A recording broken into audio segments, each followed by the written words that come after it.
ख़बर शामिल कंदासीं। दादू मां ब्यूरो चीफ मीर मोहम्मद कुंबर जे रिपोर्ट मुताबिक़ वफ़ाक़ी मोहतसिब डॉक्टर आसिफ महमूद दादू पहुची वियो आहे।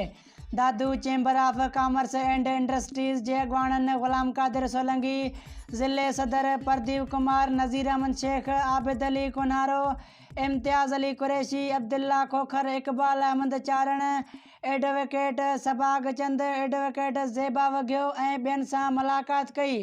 चैम्बर ऑफ कॉमर्स जे अॻवाननि पारां ज़िले में आयल तबाहकारी ऐं कारोबार खे थियल नुक़सान बाबति ब्रीफिंग ॾिनी।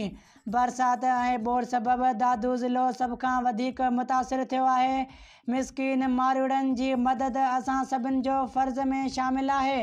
वफ़ाक़ी हुकूमत खे सिफ़ारिश उमाणी वेंदी त हितां जे वापारियुनि ते लागू इनकम टैक्स माफ़ कयो वञे।